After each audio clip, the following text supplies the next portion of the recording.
Hello friends, welcome to my YouTube channel IAS gateways. इस video में हम बात करेंगे डीएफसीसीआईएल 2021 में जो अभी वैकेंसीज आई हुई हैं, जिसके रिगार्डिंग अभी एक नोटिफिकेशन आया था रिगार्डिंग एक्सटेंशन ऑफ डेट्स, जिसमें कहा गया है कि जो एग्जाम होगा वो मोस्ट प्रॉब्ली सितंबर लास्ट या अक्टूबर में होगा। तो स्टूडेंट्स के पास सफिशिएंट टाइम है अपनी प्रिपरेशन के लिए। सो बहुत सारे स्टूडेंट्स की रिक्वायरमेंट थी कि जो basically general knowledge, general studies वाला पार्ट है, उसकी प्रिपरेशन स्ट्रेटजी के बारे में मैं डिस्कस करूं। सो इस वीडियो में मैं वही करने वाला हूं। सो इससे पहले ये जो ऑफिशियल एडवर्टाइजमेंट है जिसमें बेसिकली सिलेबस दिया गया था वो देख लेते हैं एक बार, किन किन पोस्ट के लिए जनरल नॉलेज, जनरल एप्टीट्यूड और रीजनिंग के लिए क्या क्या सिलेबस दिया है। ठीक है, ये आपको जो स्क्रीन पर दिख रहा है, this is indicative syllabus for various post. ठीक है, इसमें ऑलरेडी मैंने आपसे डिस्कस कर रखा है कि हमारे 120 क्वेश्चंस रहेंगे और हर पोस्ट में अलग अलग वेटेज दिया गया है। तो बेसिकली ये समझ लेते हैं कि जो जूनियर मैनेजर सिविल है, junior manager operation and BD है, junior manager mechanical, executive civil, executive electrical, executive signal, executive operation and BD, executive mechanical, इन सभी का जो सिलेबस है जनरल स्टडीज का, वो यहां पर उन्होंने इंडिकेट किया है general knowledge, general aptitude and general reasoning and etcetera.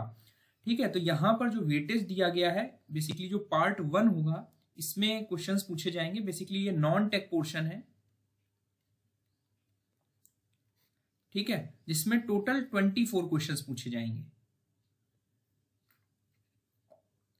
और जो हमारी जूनियर एग्जीक्यूटिव की सभी पोस्ट हैं वहां पे वेटेज जो है नॉन टेक का ज्यादा है, वहां पे 50-50 वेटेज है, जहां पर पार्ट 1 में 60 क्वेश्चंस पूछे जाएंगे और थोड़ा सा एलेबोरेट किया है सिलेबस को, और एडिशनल क्या डाला गया है, न्यूमेरिकल एबिलिटी। तो जो जूनियर एग्जीक्यूटिव वाली पोस्ट है वहां पर हमारा न्यूमेरिकल एबिलिटी और जनरल साइंस ऐड किया हुआ है। ठीक है, तो ये आप देख सकते हैं। सो जो अभी मेरा डिस्कशन होगा, कन्फाइन होगा, वो आपका एग्जीक्यूटिव मैकेनिकल यानी A to H तक जितनी भी पोस्ट हैं उसके लिए आपको जनरल स्टडीज प्रिपरेशन के लिए क्या अप्रोच रखनी है। पिछले साल जो एग्जाम्स हुए हैं उन पे जो टॉपिक्स जो पूछे गए हैं वो मैं आपको बताऊंगा, और उसका जो वेटेज है वो क्या रहा है और क्या एक्सपेक्टेड है इस बार, क्या लेवल ऑफ क्वेश्चंस रहेगा, क्या अप्रोच आपको रखनी है, किन बुक्स को आप फॉलो कर सकते हो। ठीक है, तो लेट्स स्टार्ट। तो यहां पर आपको एक स्क्रीन पर दिख रहा है जिसमें मैंने कुछ पॉइंट्स शॉर्ट आउट किए हैं। तो सबसे पहले मैं आपको बताना चाहूंगा, बिकॉज जो जनरल स्टडीज का पार्ट है, बेसिकली नॉन टेक पार्ट हम इसे कहेंगे, एज अ इंजीनियर ये हम सभी के लिए डिफिकल्ट हो जाता है बिकॉज हमारे पास इन डेप्थ नॉलेज नहीं होती है। सो यहाँ पर सिलेक्शन के लिए ये बहुत इंपॉर्टेंट है बिकॉज 24 क्वेश्चंस पूछे जा रहे हैं अप टू सभी एग्जीक्यूटिव और जूनियर मैनेजर की पोस्ट के लिए। सो कितने क्वेश्चंस का आपको एटलीस्ट टारगेट रखना है, तो मेरे अकॉर्डिंग एटलीस्ट जो ये पार्ट है ये थोड़ा स्कोरिंग पार्ट है बिकॉज में जनरल रीजनिंग है जो कि आप प्रैक्टिस से अच्छा स्कोर कर सकते हो। तो अगर हम इसका ब्रेकअप देखें based on the previous year pattern, तो हमारे बेसिकली 12 क्वेश्चंस जो हैं इनको आप 12+12 कर सकते हो। ठीक है, जिसमें 12 क्वेश्चंस जो हैं ये आपके जनरल रीजनिंग और एप्टीट्यूड से रिलेटेड है, और जो पहले जो 12 क्वेश्चंस हैं पार्ट 1 के ये हमारे जनरल नॉलेज के हैं। अब इन्होंने क्या किया, हमारा इंडिकेटिव सिलेबस दे दिया, डिफाइन नहीं किया कि हमें जीके में क्या क्या सब्जेक्ट्स पढ़ने हैं, क्या क्या चीजों पे हमें फोकस करना है। सो ये based on the previous year analysis किन किन सब्जेक्ट्स को आपको इसमें कवर करना है वो मैं आपको डिस्कस कर लेता हूं। तो based on the previous year pattern, अगर हम 2018-2016 के एग्जीक्यूटिव पोस्ट के लिए जो एग्जाम्स हुए थे उनका एनालिसिस करके देखें, तो ऑन एन एवरेज जो क्वेश्चंस पूछे गए हैं उसमें बेसिकली जीके में आपको क्या क्या चीजें कवर करनी, पहले ये देख लेते हैं। Polity, history, geography, environmental science, general science और करंट अफेयर। यहां पर मैंने लिखा है करंट अफेयर्स जो है ये कोर पार्ट है। ठीक है, इसको आप अपना कह सकते हो कि जो डीएफसीसीआईएल के लिए जीके का पार्ट है उसके लिए ये कोर सेंट्रल पार्ट है, न्यूक्लियस कह सकते हो आप अपनी प्रिपरेशन का। तो सबसे ज्यादा जो वेटेज रहेगा वो करंट अफेयर्स का है। पुराने प्रीवियस ईयर पैटर्न अगर आप एग्जाम्स के पेपर देखेंगे वहां पे भी जो चीजें पूछी गई हैं वो करंट अफेयर से रिलेटेड पूछी गई हैं। तो जो पॉलिटी से लगभग ऑन एन एवरेज 2 से 3 क्वेश्चन आपको मैक्सिमम मिलेंगे, हिस्ट्री से 1 से 2 क्वेश्चंस मैक्सिमम, ज्योग्राफी का weightage 2 questions on an average रहा है, but it can be extended. हो सकता है कि इस बार क्वेश्चंस ज्यादा पूछे जाएं बिकॉज अभी वेटेज ज्योग्राफी पर काफी ज्यादा हो गया है। और जो हमारा एनवायरमेंटल इंजीनियरिंग है, एनवायरमेंटल इंजीनियरिंग नहीं कहेंगे, बेसिकली एनवायरमेंटल साइंस जो है, जनरल साइंस, जिसमें 1-2 क्वेश्चंस फिजिक्स के भी पूछे गए हैं, जनरल है वो। और टोटल मिला के जो करंट अफेयर्स इन्वायरमेंटल और जनरल साइंस के वो 8 to 9 क्वेश्चंस आपको मिले हैं पिछले एग्जाम पैटर्न को देखते हुए। ठीक है, उसके बेसिस पर मैंने यहाँ पे चॉकआउट किया है कि कौन कौन से टॉपिक्स आपको क्या अप्रोच रखनी है जब आप ये टॉपिक्स पढ़ रहे होंगे। सपोज आप पॉलिटी पढ़ रहे हैं तो आपको अब वेटेज पता चल गया कि 12 क्वेश्चंस में हमारे 7 से 8 क्वेश्चंस करंट अफेयर्स के आने ही आने हैं। ठीक है, जिसमें जनरल साइंस भी एक क्वेश्चन हो सकता है, एनवायरमेंट भी हमारी करंट अफेयर से रिलेट करके ही वो पूछेगा, अगर पूछेगा तो कुछ स्टैटिक पार्ट पूछ सकता है। तो जो भी आप करंट अफेयर्स पढ़ोगे उसको आप स्टैटिक पार्ट से रिलेट करके पढ़ोगे, तो it will be beneficial for your preparation. ठीक है, अभी एग्जाम्पल के साथ मैं आपको बताऊंगा। तो जो पॉलिटी है, जिसमें बेसिकली आपको जो टॉपिक्स कवर करने हैं जब आप पढ़ रहे हो, तो इन चीजों को तो आपको करना ही करना है, याद पढ़ना ही पढ़ना है। जैसे fundamental rights, fundamental duties, constituent assemblies, जो हमारे constitutional and non constitutional bodies हैं like election commission, UPSC, Lokpal etcetera, और जो हमारे आर्टिकल्स हैं, कुछ अमेंडमेंट बिल्स हैं, इनके बारे में आपको एटलीस्ट कवर करना ही करना है, इससे क्वेश्चंस पूछे जाएंगे। ठीक है, हिस्ट्री के लिए आपको मॉडर्न इंडिया ही पढ़ना है, इसके पहले की आपको हिस्ट्री पढ़ने की जरूरत नहीं है, इससे पहले क्वेश्चंस रेयरली ही पूछे जाएंगे, सो आपको इसमें टाइम वेस्ट नहीं करना। मॉडर्न इंडिया से के आगे के टाइम पीरियड में जो हिस्टोरिकल इवेंट्स हैं उनको पढ़ना है। तो हिस्ट्री में सबसे इंपॉर्टेंट चीज है, जिस लेवल के क्वेश्चंस पूछे जा रहे हैं वो बहुत इन डेप्थ में जाकर नहीं पढ़ना है, जो इवेंट्स हुए हैं उनकी क्रोनोलॉजी पर थोड़ा ज्यादा फोकस करना है। क्रोनोलॉजी मीन्स कि लाइक अगर क्विट इंडिया मूवमेंट हुआ तो कब हुआ, who was the leading person, Dandi march कब हुआ, ठीक है, क्यों हुआ, बस उसकी जस्ट आपको ब्रीफ हिस्ट्री पता होनी चाहिए, बहुत इन डेप्थ नॉलेज नहीं चाहिए, लेकिन आपको पता होना चाहिए, फैक्चुअल इंफॉर्मेशन आपको पता होनी चाहिए। तो आप हिस्ट्री में जो रेगुलेटिंग एक्ट 1773 है उसके बाद आप कवर कर सकते हो, जो हमारे वायसरॉयज रहे हैं बिफोर इंडिपेंडेंस, उन सब के नाम, जो रिफॉर्म्स हुए हैं। ठीक है, तो इन सब चीजों को आपको क्रोनोलॉजी में आपको पढ़ना है। ठीक है, अभी मैं बता भी दूंगा आपको कहाँ से अच्छे से आप इसे कवर कर सकते हो।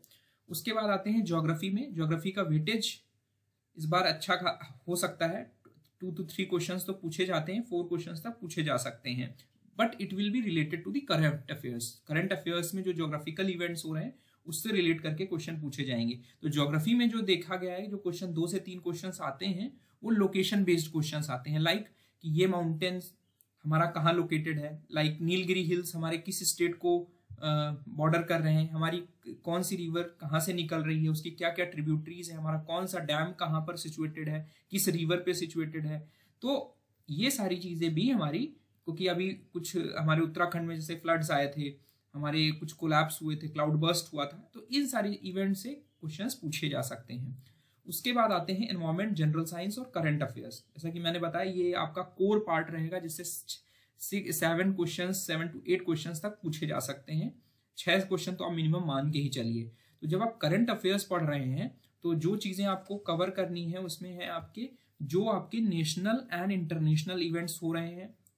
ठीक है, जो नेशनल और इंटरनेशनल अवार्ड्स हैं, लाइक नोबेल प्राइज किसको मिला, पुलिट्जर प्राइज किस फील्ड से रिलेटेड है, इंपॉर्टेंट कन्वेंशंस हो रही हैं, ब्रिक्स समिट, सार्क समिट, ये सारी समिट्स के बारे में आपको पढ़ना है कि कहाँ पे किस ईयर में कहाँ पर हुई, लाइक ब्रिक्स समिट कहाँ पर हुई, सार्क समिट कहाँ पर हुई, ये सारी चीजें जो आपको पढ़नी है। उसमें कौन कौन से आपके कंट्रीज हैं, मेंबर्स हैं। ठीक है, इंपॉर्टेंट पर्सनालिटीज के बारे में पढ़नी है। अभी जैसे आपका कोविड चल रहा था तो बहुत सारे लोग न्यूज में थे, तो लाइक WHO का एग्जांपल के तौर पे बात करूं कि जो हेल्थ डायरेक्टर का हेड था वो कौन था, WHO का चेयरमैन कौन था, कौन सी मिनिस्ट्री इसको डील कर रही थी रिलेटेड टू दिस पैंडेमिक। ठीक है, तो जो भी चीज आप पढ़ रहे हो उसको आपको स्टैटिक पार्ट को डायनेमिक पार्ट से रिलेट करके पढ़ना है। लाइक आप इन्वायरमेंटल इंजीनियरिंग जब आप पढ़ोगे, लाइक अभी कोविड 1-1.5 साल से चल रहा है, तो वो आपका जो है ये करंट अफेयर से रिलेटेड है कोविड।